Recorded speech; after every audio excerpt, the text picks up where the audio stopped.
እንጀራ በውሃ ላይ እንጀራህን በውሃ ላይ ጣል፣ ከብዙ ቀን በኋላ መልሰህ ታገኘዋለህና። ሀብትን 7 ቦታ እንዲያውም 8 ቦታ ከፍለህ አስቀምጥ፣ በምድሪቱ ላይ የሚመጣውን ጥፋት አታውቅምና። ደመናት ውሃ ካዘሉ በምድር ላይ ዝናብን ያዘንባሉ። ዛፍ ወደ ደቡብም ሆነ ወደ ሰሜን ቢወድቅ በወደቀበት ቦታ በዚያ ይጋደማል። ነፋስን የሚጠባበቅ አይዘራም፣ ደመናትንም የሚያይ አያጭድም። የነፋስን መንገድ እንደማታውቅ ሕይወት ወይም መንፈስ በእናት ማዕፀን ውስጥ ወደሚገኘው አካል እንዴት እንደሚገባም እንደማታውቅ ሁሉ ሁሉን ሰሪ የሆነውን የእግዚአብሔርን ሥራ ማስተዋል አትችልም። ጠዋት ላይ ዘርህን ዝራ፣ ማታም ላይ እጅህ ሥራ አይፍታ። ይህ ወይም ያ ወይም ሁለቱ መልካም ይሁኑ፣ የቱ እንደሚያፈራ አታውቅምና። ወጣት ሳለህ ፈጣሪን አስብ። ብርሃን መልካም ነው፣ ፀሐይንም ማየት ለዓይን ደስ ያሰኛል። ሰው ምንም ያህል ብዙ ዓመት ቢኖር በእነዚህ ሁሉ ይደሰት። ነገር ግን ጨለማዎቹንም ቀናት ያስብ፣ እነርሱ ይበዛሉና የሚመጣውም ነገር ሁሉ ከንቱ ነው። አንተ ወጣት በወጣትነትህ ጊዜ ደስ ይበልህ፣ በወጣትነትህም ዘመን ልብህ ደስ ያሰኝህ። የልብን መንገድ ዓይንህ የሚያየውንም ሁሉ ተከተል።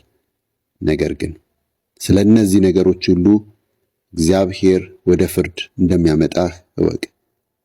ስለዚህ ጭንቀትን ከልብህ አርቅ፣ ክፉ ነገርንም ከሰውነትህ አስወግድ።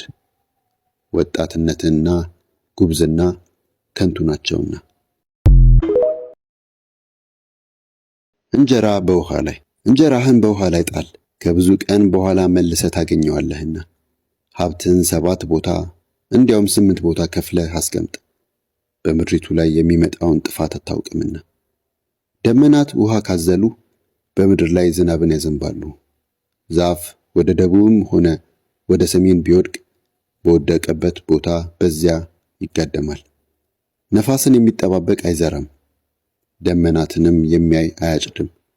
የነፋስን መንገድ እንደማታውቅ ሕይወት ወይም መንፈስ በእናት ማዕፀን ውስጥ ወደሚገኘው አካል እንዴት እንደሚገባም እንደማታውቅ ሁሉ ሁሉን ሰሪ የሆነውን የእግዚአብሔርን ሥራ ማስተዋል አትችልም። ጠዋት ላይ ዘርህን ዝራ፣ ማታም ላይ እጅህ ሥራ አይፍታ። ይህ ወይም ያ ወይም ሁለቱ መልካም ይሁኑ፣ የቱ እንደሚያፈራ አታውቅምና። ወጣት ሳለህ ፈጣሪን አስብ። ብርሃን መልካም ነው፣ ፀሐይንም ማየት ለዓይን ደስ ያሰኛል። ሰው ምንም ያህል ብዙ ዓመት ቢኖር በእነዚህ ሁሉ ይደሰት። ነገር ግን ጨለማዎቹንም ቀናት ያስብ፣ እነርሱ ይበዛሉና የሚመጣውም ነገር ሁሉ ከንቱ ነው። አንተ ወጣት በወጣትነትህ ጊዜ ደስ ይበልህ፣ በወጣትነትህም ዘመን ልብህ ደስ ያሰኝህ። የልብን መንገድ ዓይንህ የሚያየውንም ሁሉ ተከተል። ነገር ግን ስለ እነዚህ ነገሮች ሁሉ እግዚአብሔር ወደ ፍርድ እንደሚያመጣህ እወቅ። ስለዚህ ጭንቀትን ከልብህ አርቅ፣ ክፉ ነገርንም ከሰውነትህ አስወግድ። ወጣትነትና ጉብዝና ከንቱ ናቸውና።